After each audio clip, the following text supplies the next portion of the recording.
Good morning, everybody. It is a really beautiful day in New York City, and there's a lot to celebrate. It's Streets Week, all week, with an exclamation point, maybe two, all week here at City Hall as we focus on safe streets, streets for the people, all sorts of new approaches to our streetscape. And it's National Bike Month. And I celebrated by getting on a city bike this morning and riding to work from Gracie Mansion down to City Hall. And great experience, thanks to everyone who came along on the ride, and just beautiful. Another way of seeing this city coming back to life, another way of seeing the incredible recovery, all the energy all along the route, and a lot more to come this amazing summer of New York City ahead. Today, we're going to talk about bikes, we're going to talk about buses, and we're going to talk about making this city move ahead and keeping our recovery rolling more and more every day. Now, first, let's talk about vaccinations, as we always do. Vaccination effort keeps coming on strong. As of today, 7,152,660 doses have been given from the very beginning of our effort, more every day. And for comparison, that is more doses than there are people in the whole state of Arizona. I love those comparisons. So we're going to continue to encourage vaccination in all sorts of new ways. We're going to make it easier. We're going to make it something that people find really convenient. And we're going to make it more fun. And we're going to be offering incentives. Here's another incentive today. We're announcing free 2-week membership to CITYBIKE. 2-week membership for free when you get vaccinated. That is a really good deal. If you have not gotten vaccinated yet, what a great time to walk in or to make an appointment and take advantage of that opportunity.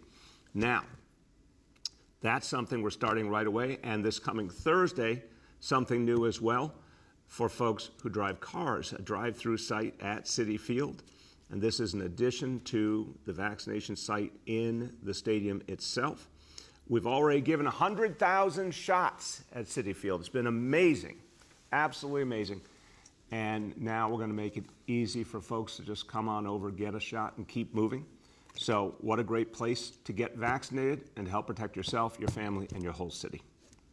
All right, now, let's talk about this Streets Week all week, and it is crucial to a recovery for all of us. When we talk about recovery for all of us, it means everyone has to get around. Everyone has to be safe. It means a city that moves and moves the right way, and it means doubling down on Vision Zero, and it certainly means reducing our dependence on fossil fuels. A recovery for all of us means thinking about our future and dealing with climate change, and New York City doing everything we can to break our dependence on fossil fuels. So that means doing everything we can to make mass transit work, to make bicycling work, and we're going to talk about some of those things today. Today, focus on buses and bikes.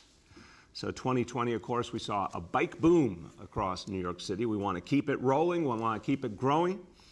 Last year, even in the midst of the pandemic, the new city of New York built 29 miles of protected bike lanes. And this year, we will surpass that total. We will build over 30 miles this year, during 2021, of protected bike lanes. To date, 133 miles of protected bike lanes in New York City. We're now going to add a lot more in the course of 2021 to make this city even safer for bicyclists, and we've got more coming. Dramatic changes we talked about in the State of the City. Entire new lanes devoted to bikes on the Brooklyn Bridge and the Queensboro Bridge. And of course, something exciting I talked about in the State of the City, bike boulevards for the first time ever in New York City. And today I'm going to announce where the first bike boulevards will be in all 5 boroughs. 21st Street in Brooklyn, South Slope in Brooklyn, 39th Street in Sunnyside, Queens, Jackson Avenue in Mott Haven in the Bronx, University Place, my beloved University Place, where I lived in a dorm for several years at NYU. Of course, that's in Lower Manhattan. And Netherland Avenue on Staten Island. So these bike boulevards, they're going to come with a variety of measures to make it a safe environment for bicyclists and connect key bike lanes to each other. So this is all about creating a cyclist-friendly, pedestrian-friendly environment, making it easier for folks to get around from one part of the city to the other. And this is one part of a bigger strategy to make biking always easier, always safer. And it connects with Vision Zero, of course, because Vision Zero works when we focus on safety and we focus on getting people onto bikes, onto mass transit. And speaking of mass transit today, I also am going to announce a new commitment to our buses. You know, it's been a really good thing the last few years. People are talking more about buses. We all rightfully also focus on the subways. The subways get a whole lot of attention. They should. I've ridden the subways my whole life. I get it. But buses didn't get the attention they deserved until it feels to me like the last few years. And I'm glad we're talking about them more. And it's time to do more and more to speed up the travel of New Yorkers on buses to make it easier. So for 2021, here's today's pledge for the year 2021. We will complete 28 miles of new and improved busways and bus lanes. That will serve 1 million riders on a daily basis. This is why we really do need to talk about buses more. The sheer numbers are staggering. These changes that we will make will serve 1 million New Yorkers. So we're really excited. This will be the largest number of miles in our history for combining new and improved busways and bus lanes. It's going to help move the city forward. It's going to help spark our recovery. Now, busways, look, it was a bold idea. I'm really glad we did it. It worked. It continues to work. It is just clearly a success story. The busway on 14th Street led the way. Just a week or two ago, I was up in Washington Heights, the new busway on 181st Street, fantastic. The busway on Main Street, Queens, they're working. And we're now going to double down, go farther, and we're going to focus on the Bronx in particular, because so many working families in the Bronx are bus riders. They need to get where they're going, they need to get to work, they need to get back home, they need time with their families, they need their lives to be a little easier. These changes are going to make a big difference. Here to tell you more about it, our Transportation Commissioner, Hank Gutman. Thank you very much, Mr. Mayor, and it is a treat to be here with you at City Hall to celebrate Streets Week. I'm particularly happy to be talking about both buses and bikes. First, for the bus riders, last June, the mayor announced Better Buses Restart, the red carpet to recovery, and as the mayor said, we are now setting a new record this year. We are building or improving 28 miles of Better Bus projects. And these routes, as the mayor pointed out, serve nearly 1 million riders each year. We always talk in terms of mileage, but to me, the more important metric is how many people's lives are you improving? And the answer is that these programs are improving lives because they are increasing bus speeds. To take two examples that the mayor referenced, Main Street busway, the speeds are 29% faster in the evening rush hours. Highland Boulevard on Staten Island, the buses are between 28 and 71% faster during peak hours. So these things make a difference. With the MTA's support, we will this year complete 5 busways, improving service for 657,000 daily riders. Main Street's completed. 181st Street, where the mayor and I were last week, is completed, and already it's saving 30% in terms of bus speeds. One new announcement, Jamaica Avenue and Archer. In Jamaica, 2 busways in downtown Jamaica. This is a huge transportation hub, and this will affect many hundreds of thousands of commuters and dramatically improve their access to public transportation. And then the 5th is 5th Avenue in Manhattan. We already have 2 bus lanes, but we are planning steps to improve that even further, to make bus service on 5th Avenue, which is a very heavily trafficked bus route, even more efficient for New Yorkers. Speaking of the Bronx, we're talking about more bus lanes, bus boarding islands to make getting on and off the bus safer for the passengers, protected bike lanes, and pedestrian safety improvements. We're also introducing technology to give priority to buses in terms of traffic lights. We're doing that at over 300 locations. If you're looking to improve bus speeds, getting the traffic out of the way is a start, but if they then have to stop at stoplights, that doesn't help. So we're using modern technology to increase efficiency in that way too. And then on Fordham Road and Pelham Bay Park Station, both of those are being newly transformed for bus riders. We also have new and improved bus lanes in Manhattan, Queens, and Staten Island. New red paint, markings, signals improvements, pedestrian safety measures, clearer signage. These include projects on 1st and 2nd Avenues, Battery Place and Avenues A and D in Manhattan, Merrick Boulevard in Queens, and Highland Boulevard in Staten Island. So we've got a lot of work we're doing on buses and busways, and as the mayor said, it's critically important that we pay attention to this means of transportation that's so important to so many of our fellow New Yorkers. Second, for the cyclists, we will be meeting the target of 30 miles of protected bike lanes, not just bike lanes, protected bike lanes, which from a safety perspective and a Vision Zero perspective obviously is a big difference. This is a new record. We are also, as the mayor announced, introducing new bike boulevards in each borough.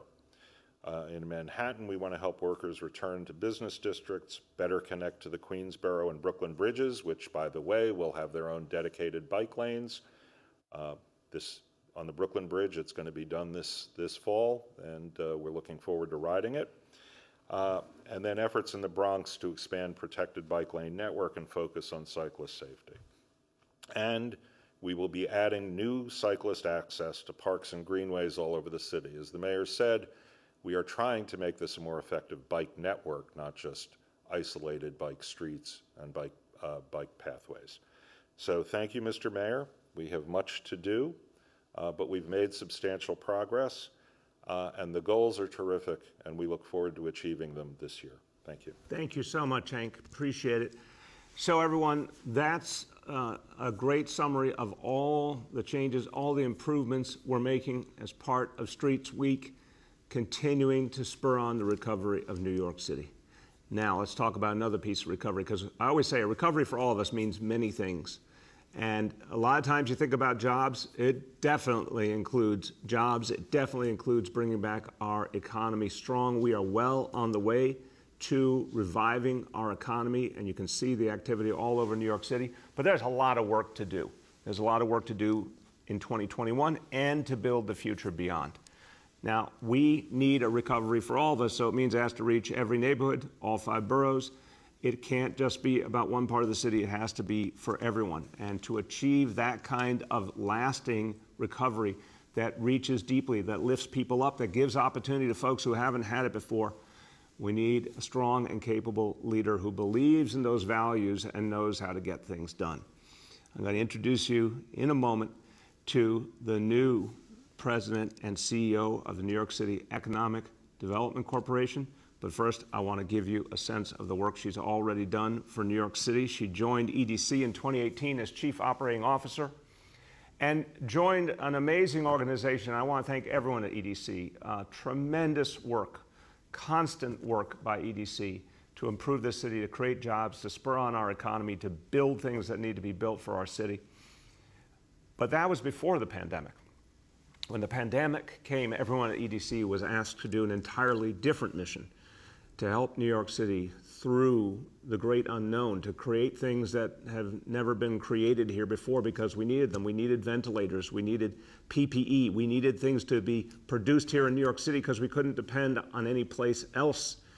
And so the Economic Development Corporation swung into action, and helping to lead that effort was Rachel Loeb every step of the way, with a can-do spirit, with an innovative approach, recognizing the incredible partners in this city, our academic institutions, our companies, our hospitals, all these great partners brought together in our hour of need to create extraordinary new resources for the people in New York City and to save lives. That's part of Rachel's story, but another thing to understand about Rachel is she has a big vision for where we need to go. She's one of the people who created the notion of New York City becoming the public health capital of the world, of our life sciences industry taking off and challenging all the other great life sciences centers in America, and making New York City ever more sustainable and a center for the effort to fight climate change. All of this can be done as part of recovery for all of us, but it takes great leaders and smart leaders, can-do leaders.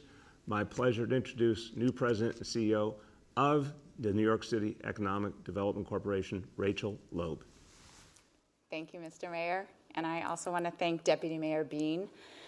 I am really honored at this remarkable opportunity to continue to serve the City of New York and work together with you as we build a recovery for all of us. EDC is focused on bringing New York City back to the lively city that we all love, and back better than before.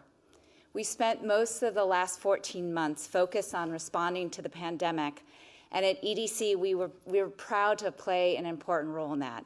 As COO at EDC during COVID, I was proud to support this important emergency work. We turned cruise terminals into hospitals. We converted construction sites into food distribution networks.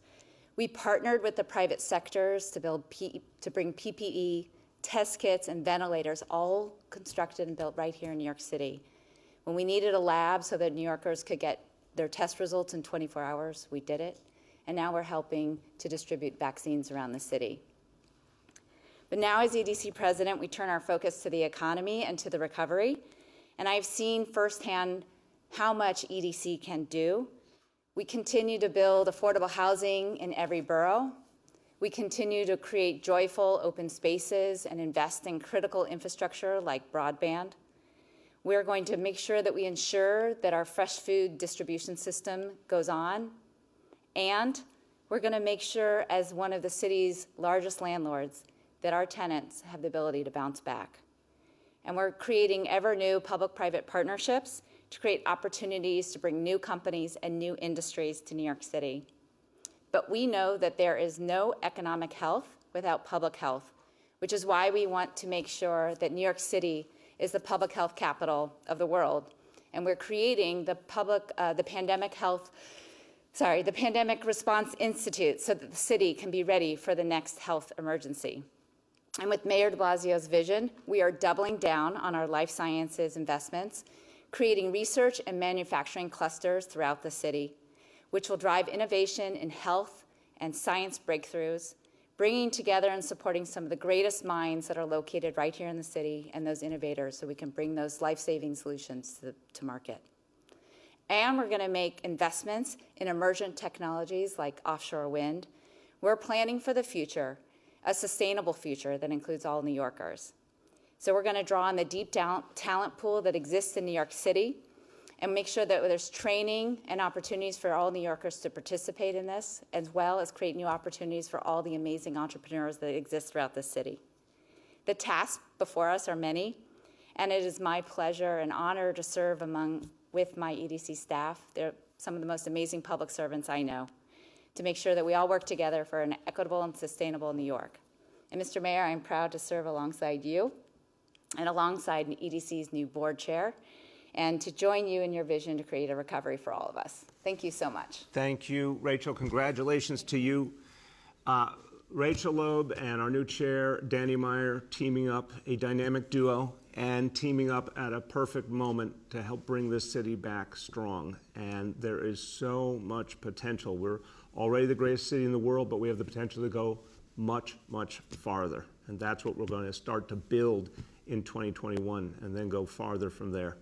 So the good news is, as we're talking about our comeback, every day we talk about our indicators, and boy, are our indicators speaking to us. We always are led by the data and the science. Well, the data is saying some really good things to us, and it's all about what all of you did to fight back COVID. So let's look at the indicators today. Number one, daily number of people admitted to New York City hospitals for suspected COVID-19. Today's report, 83 patients. Look at that number, look at that graph, 83 patients. Confirmed positivity level 28.92%. So it keeps going down, let's keep it that way. Now hospitalization rate, 1.25 per 100,000, well below the threshold and going down. Number 2, new reported cases on a 7-day average. Today's report, 774 cases. So downward slope. Well done, New York City. And number 3, percentage of people testing citywide positive for COVID-19. Today's report on a 7-day rolling average, 1.95%. So we're under 2% and going south. This is fantastic. Let's keep pushing that number down for the good of all of us. Now, a few words in Spanish. I'm going back to the topic of Streets Week and bikes and Vision Zero. Esta mañana, al igual que muchos neoyorquinos, vine al trabajo en bicicleta. Nuestras calles tienen que ser seguras para los ciclistas. Por eso vamos a construir la mayor cantidad de carriles protegidas para bicicletas en un año. Nuestro objetivo es la visión cero. No importa si conducen por diversión o por su trabajo, todos deben estar protegidos. With that, let's turn to our colleagues in the media, and please let me know the name and outlet of each journalist. Good morning. We will now begin our Q&A. As a reminder, we are joined by the Commissioner of the Department of Transportation, Hank Gutman, Rachel Loeb, the President and CEO of EDC, Jimmy Kim, Chief Strategy Officer of the Department of Transportation, Health Commissioner Dr. Choksi, and President and CEO of the New York City Health and Hospitals, Dr. Mitch Katz. First up, we have Juan Manuel from New York One. Good morning, Mr. Mayor. How are you? Good, Juan Manuel. How you doing today? Very good, thank you. Where were you on our bike ride? We expected you, Juan Manuel. I'm sorry I couldn't make it, but I was surprised that it took you almost a year to get on a bike. Many New Yorkers started biking last year during the pandemic. Better late than never, brother. That's great. So, Mr. Mayor, after all the city went through with the pandemic, what does it say about those who are still refusing to get the vaccine? Now, the city's offering free stuff to those people to encourage them to get the vaccine. But what does it say about those people, and how? What's going to happen if New York City doesn't reach herd immunity because you have a lot of New Yorkers who don't want to get the shot? It's a very, very important question, Juan Manuel. So just to put things in perspective, as of today, we've got 3.8 million people who have gotten at least one dose. And there's constant activity every day, tens of thousands of people getting vaccinated every day. I think the incentives are going to help. I think getting doctors and pediatricians into dialogue with their patients are going to help. I think there's more and more information getting around and answers to questions. That's going to help. I think you're going to see just consistent improvement in that number. But we've never had the assumption that every single person would get vaccinated. I think what we need is the functional reality, Juan Manuel, of a city that gets safer all the time, healthier all the time, and can reopen fully. And that's what we're getting right now. I mean, you see it in the indicators. The amount of vaccination we've achieved already is having a profound impact. And there's many, many more people going to get vaccinated. So I really believe, and my colleagues and I have talked about this a lot, that most people who have not gotten vaccinated are still people who would be willing to get vaccinated. But we need to make it easy. We need to make it convenient. We need to make it fun. And that's how we're going to move people. Go ahead, Juan Manuel. And I ask you every week when I get a chance to ask you questions on these press conferences. Any thoughts on the mayoral race right now? How are you feeling? Did we lose him? There we go. Go ahead. We lost you for a second. Yes. Have you settled on a candidate for mayor among all the Democratic candidates? Are you closer to pick your favorite candidate? Juan Manuel, you get points for persistence. I can safely tell you I'm not going to announce an endorsement in answer to a question spontaneously. But I admire the effort, I really do. I'm obviously watching the race very carefully. I know we've got about 6 weeks left. If I choose to say something, there's plenty of time left for that. But I don't have an assumption yet. I'm watching very, very carefully. And I want to know, who's going to be able to continue our recovery and continue to build equity and fairness in the city. So stay tuned. Next, we have Juliet Papa from 1010 Wins. Hey, good morning, Mr. Mayor. How was your bike ride? The bike ride was great. Now, do we have your real, true, elegant voice, Juliet? Because last week it didn't sound like you. I know, it sounded underwater. I hope so. You sound better. You can sound hear better it today. than me. Okay, thank you. So I did want to ask a question about the bike lanes, given that more will be installed. Will there come a time when there are bike lanes that are one way or two way? Because so often we see bike lanes where bikes are going, opposite traffic, pedestrians are stepping off the curb, and, really have to look every which way for these bikes to come. And there seems to be very little enforcement, or at least an effort to stop at red lights. So what can be done about that to make them safer, not only for the bicyclists, but for pedestrians? It's a really good question, Juliet, and it's one I've heard at many, many town hall meetings over the years. And I think the answer is to keep working at it, to continue to educate, because everyone needs to be educated about the right way to keep each other safe. I think enforcement definitely helps, and there is enforcement and it makes an impact, but I think we have to keep targeting it right. And building an approach in terms of how the bike lanes are constructed and how everything is developed in intersection to maximize understanding for everyone of how to proceed safely. So, we're evolving. I could see on my ride this morning, places that were working better, places that were working less well, but we're evolving and it's something we have to keep at. But I'll tell you, I think a city that works for bicyclists and a city that works for pedestrians, that's what Vision Zero is all about, actually honoring folks who are not just in cars and protecting them. And I think overwhelmingly, the approach we're taking has worked, but we got to keep refining it. Go ahead, Juliet. Okay, thank you. Different subject. SUNY and CUNY, they're requiring vaccines for students returning to school this September. Will you be requiring that for New York City public school students as well? And if so, would you make vaccination sites available at the schools? And also, would you require teachers to be vaccinated? No, across the board, Juliet. We are seeing extraordinary success right now in our schools. And this is before we've been able to vaccinate our kids. We're really excited that now we'll be able to start doing that. But no, the schools have been incredibly safe because of all the health and safety measures, that gold standard of health and safety measures we put together. I'm really excited about the fall. I think we're going to be in much, much better shape then than we even are now in terms of the overall COVID situation. So we look forward to welcoming back every single student. There'll be lots of health and safety measures in place. I think you'll see a lot of students and a lot of staff vaccinated by then. But I think that's the right way to go about it. Next, we have Henry Goldman from Bloomberg. Well, Mr. Mayor, it's good to see you. How are you doing today? I am feeling invigorated, Henry. Nothing like a good bike ride in the morning. Absolutely. How you doing? I'm good.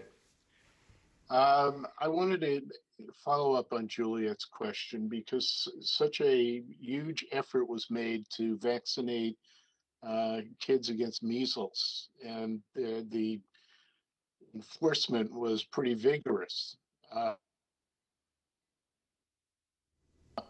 A similar compulsory policy toward COVID vaccinations. Talked about it with the health team, Henry. We just don't think it's the right way to go at this moment. I mean, we'll watch. We'll always be led by the data and the science. But right now, again, we're seeing extraordinary success. And we expect that success to be sustained. And it's 4 months to get lots and lots more people vaccinated. I think we're on the right track. If anything changes, we will certainly be open to making adjustments. Go ahead, Henry. Okay. I mean, it only takes a few fatal cases of COVID in a child to turn this into a crisis. But the other question I've got is a follow-up on a question that Andrew Sif asked yesterday about these lower numbers and this downward slope mirroring the experience of almost exactly a year ago, where we had a very steep downward slope and we achieved numbers like this.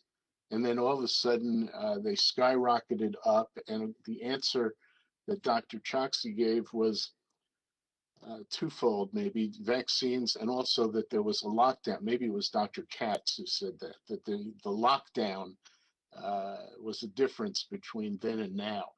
But there is a recent study from the University of Chicago that says that the lockdown may in fact increase the rate and incidence of viral spread, the people in their households spreading the disease. And this University of Chicago study said really the workplaces in many ways were safer than keeping people locked down in their households. I'm wondering whether Dr. Choksi has any thoughts about that whole policy of locking down, keeping people in homes, was actually not as effective in stopping the spread as was previously believed. Henry, I'll turn to Dr. Choksi and Dr. Katz. I'll only say, and I think it's a really good and fair question that you ask and Andrew asked, but I would really point out, again, in a city where we have 3.8 million people who've received at least one dose, and we all know that even one dose has an impact in terms of protecting people. We're in a really different situation than we were a year ago for that reason alone. That is just a staggering number on its own. So I appreciate the effort at comparison, but I think it's really apples and oranges. But with that, I will now turn to the experts, Dr. Choksi, followed by Dr. Katz. Thank you, sir, and thanks, Henry, for the important question. I haven't read the University of Chicago study that you're referring to, but what I can tell you is that the preponderance of the evidence does indicate that measures that decrease mobility, that decrease mixing, have helped to curb the spread of the coronavirus, not just in New York City's experience, but now borne out across the country and around the world as well. But the mayor made the most important point, which is that the key difference between 2021 and last year is that we now have an opportunity to create a more protective buffer against the virus. And that's through vaccination. And that's why we're going to remain laser focused on getting as many people vaccinated as possible, particularly while the numbers remain low, to prevent any resurgence in the future. Thank you. Dr. Katz. I agree that vaccination has made a huge difference, and not just here, but in other countries such as Israel that have achieved high rates of vaccination have found that you can then have much more activity, the way we see our beautiful New York bursting with energy again. And despite all the activity and the intermixing, the rates are going down. And I think that's the tremendous success of vaccination. Thank you, sir. Thank you. Next, we have Katie Honan from the Wall Street Journal. Hey, good morning, Mayor de Blasio. How are you doing? Katie, I just feel like we had a very special experience together. We got to ride bikes. I know. And when you ride to Queens soon, which I'm sure you'll do, we can all ride together. We can go on the Queens Boulevard bike lane. I like, Katie, you keep pushing the spectrum. I already said Ocean Parkway. Now you're going to get me to Queens. It's just going to keep going from there, isn't it? Yeah, you could ride, 5-borough bike tour. My question is it's a little bit more serious. It's about the police budget. I know that there's a hearing right now at the council taking a look at the police budget. I know last year there was a big push to cut it significantly, but we haven't really seen those types of cuts. And additionally, there is this idea of at least a perception of severe increased crime and how it could affect the city. So I just wanted to get your take on the role of police and its budget in the city's longer term recovery. Katie, we just graduated a class NYPD class this last week, 850 new officers. That's going to help us a lot as we get ready for the summer. I think the size of the NYPD is the right size now. And I think that's what we should do going forward. Take the size of NYPD we have now, double down on neighborhood policing and precision policing, re-bond the NYPD with communities, which we see a lot of already. I saw it, on Wagner houses in East Harlem on Friday. And that's how we're going to move forward. So I think we're at the right level as we speak now. Go ahead, Katie. The other part of that was just taking a look at whether, this idea of increased crime could affect the city's recovery in terms of tourism. I know you answered it a little bit yesterday, but I mean overall. That's part of the first question. Yeah, Katie, again, I think it's two separate questions, so I'm going to answer this as the second question. The impact on tourism, I truly believe that the recovery is moving intensely. You see it all over the city. Activity everywhere, jobs coming back. I think people want to come to New York City. There's a tremendous pent-up desire to come here. Our job is to keep everyone safe. That's what happens every single day. I'm sad. I'm really sad whenever there's an incident. We always have to do everything we can to stop that from happening, and we have to make sure that anyone who is a perpetrator is brought to justice. But I do not think it changes the basic view that people around the world have of New York City, that they know it's an extraordinary place and they want to be here. Next, we have Amanda from Politico. Good morning, Mr. Mayor. How are you? Good, Amanda. How you doing? I'm doing great. Thank you. I want to talk to you a little bit more about vaccines. So I'm still hearing from healthcare workers and, other New Yorkers that they're still concerned about getting the vaccine because it's not FDA approved. And that's kind of where they're getting stuck on. And I was wondering, with the potential for the FDA to actually approve the vaccine, not just have it as emergency use, are you expecting an increase in people who are going to come out and get vaccinated? Is that part of the strategy with getting 5 million New Yorkers vaccinated by next month? Amanda, I'll start and I'll turn to Dr. Katz and then Dr. Choksi so they can talk about their experience with healthcare workers. I think that will help, but I think it's part of a continuum, if you will. With every passing month, we see more and more people who were at one point or another either hesitant or had questions or just weren't ready to get around to it, who then, decide it's time. Or someone makes it easy, like when we were with the mobile vaccination bus up in the Bronx on Friday, and people literally there's a moment where people are like, okay, now I'm ready. I think you're going to see more and more of that. But I do agree that any additional validation of the vaccine helps. Dr. Katz, then Dr. Choksi.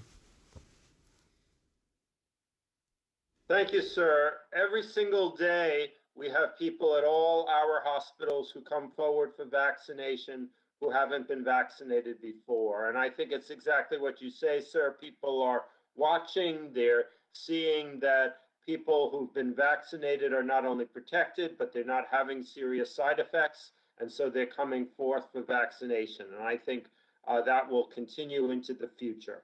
Thank you, sir. Thank you, Dr. Choksi, and particularly about healthcare workers.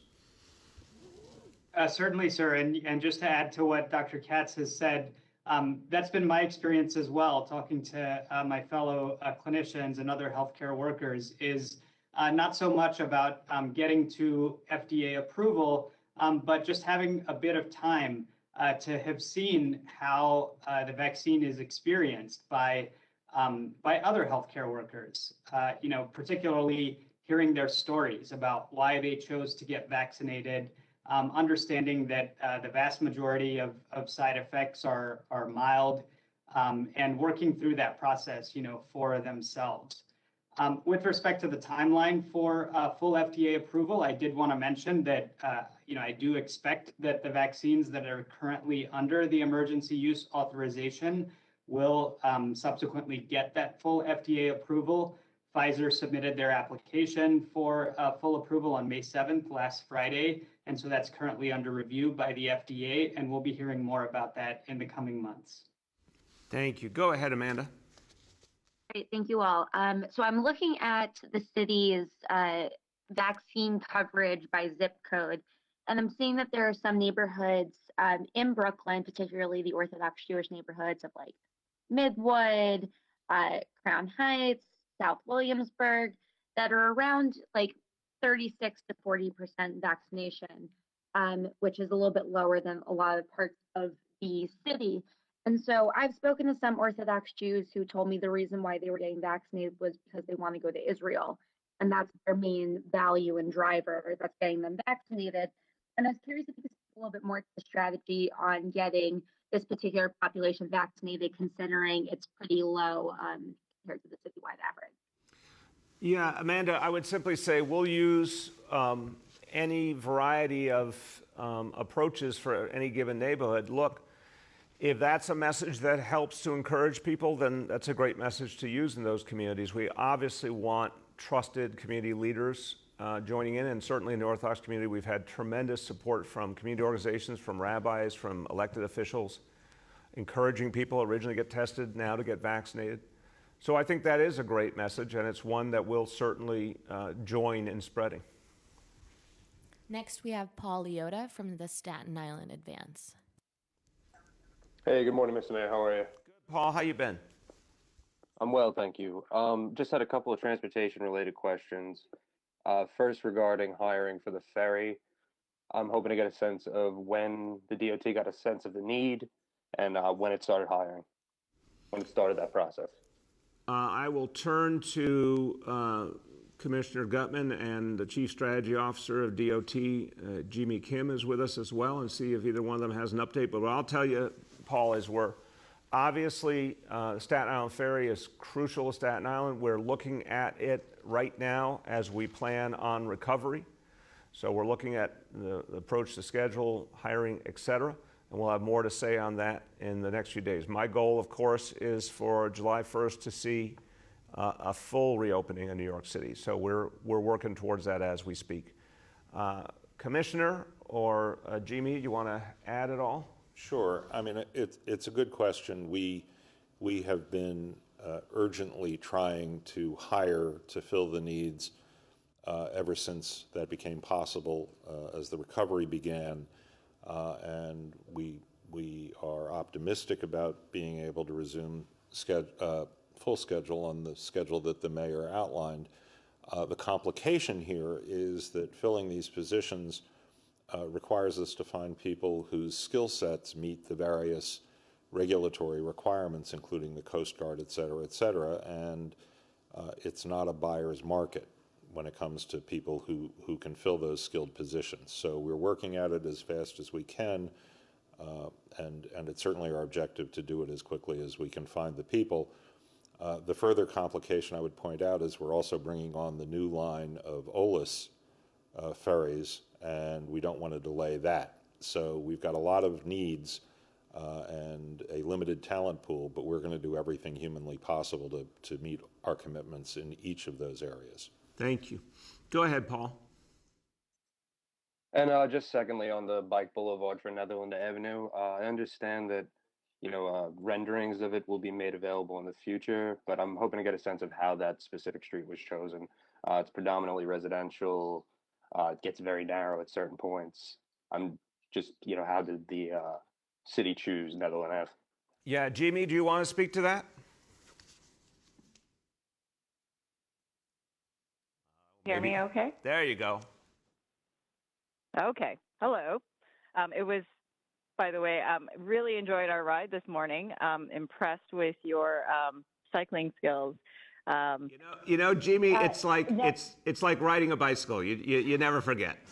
No, your fitness levels were right up there. There you go. It was a lot of fun. Netherland Avenue. So the bike boulevard, is really intended to, make biking more, accessible and easier, but with the secondary effect of calming traffic and making, the experience better for pedestrians. So we chose Netherland Avenue. It's a small street, as you mentioned. It works very well as an alternative route for cyclists compared to Forest Avenue. It slows down the cut-through traffic. So it allows us to improve safety and provide better cycling access to the new bike paths on the Goethals and Bayonne Bridge. Thank you very much. Very clear answer. And you're a good bicyclist too. All right. We have time for 2 more questions today. The next question goes to Felipe from TV Globo. Hi, Mr. Mayor. Good morning. Good morning, Felipe. How are you? Fine, thank you. Our network is from Brazil, and last week you announced the possibility of a vaccine for tourists. This called our attention because Brazilians have always been among the international tourists that visit New York the most. I'd like to know, how is the negotiation with the state to have this approval? Is there a real chance to make it happen? And if so, when? Yes, the state has approved, Felipe. So this is something we're doing already. We're setting up mobile vaccination opportunities for tourists in some of the best trafficked parts of New York City, the places that tourists love to go. And look, I think it's part of the welcome back to New York City. We want everyone to be safe. And obviously, my heart goes out to the people of Brazil. There's been so much pain, so much difficulty. I think anything we can do, if anyone's visiting us, to show a welcome and show the fact that we care about everyone who's here, even someone who's temporarily with us, we want to help out. So I'm excited to say that the vaccination for tourists is ready to go. Go ahead, Felipe. Thank you. And aren't you afraid that people who live in the city will not be happy since are the American taxpayers who are paying for the vaccines? No, Felipe, I do not feel that. If people, and when we say tourists, we mean tourists from all over the United States of America and from other countries. We want tourists to come back, part of the lifeblood of the New York City economy. We welcome them back. We had historic levels of tourism before the pandemic, as many as 67 million tourists in a single year. We want that to come back. And I think rolling out the red carpet, welcoming people back, saying if you need to be vaccinated, we want to help you out, is just a smart thing to do. It's also a kind thing to do, a generous thing to do. That's who we are as New Yorkers. Our last question of the day goes to Abu from Bangla Patrika. Hello, Mayor. How are you? Hey, Abu, how you been? Good, good. Thank you so much.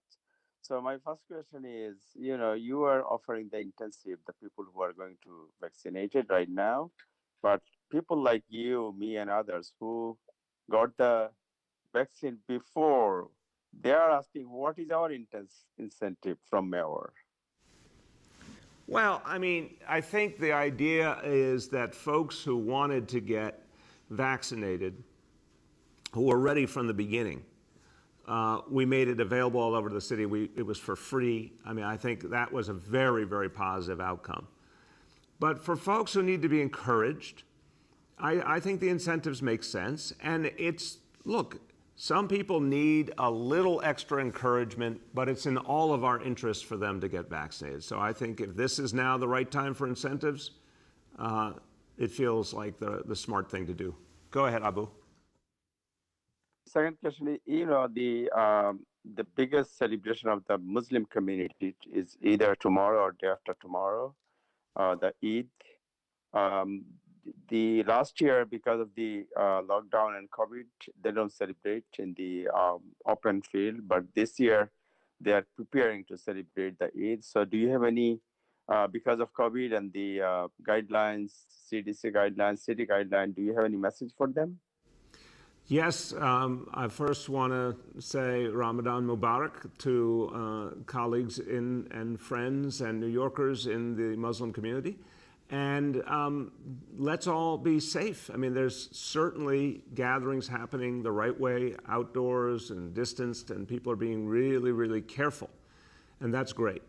But we also see that we can gather in ways we couldn't a year ago, and that's great. So we celebrate the community. We celebrate this very special time of year. We want people to have the opportunity to honor their faith, but let's still be smart. We're still fighting COVID. Let's do it the right way. And everybody, as we conclude today, I think that's sort of the summary of everything that we are doing. New Yorkers are really being smart, really being smart. As I mentioned, 3.8 million people have gotten at least one dose of the vaccine already, and tens of thousands of folks every day coming in and getting their first dose. This is the way forward. Get vaccinated. Be smart about making sure that what we do is safe, because that's what brings us back. And we all want this recovery. We can feel it. We can see it. Help us get there. If you haven't been vaccinated yet, this is the best time to do it. It's easy, and we're adding these great new incentives. Come on down, get vaccinated. Thank you, everybody.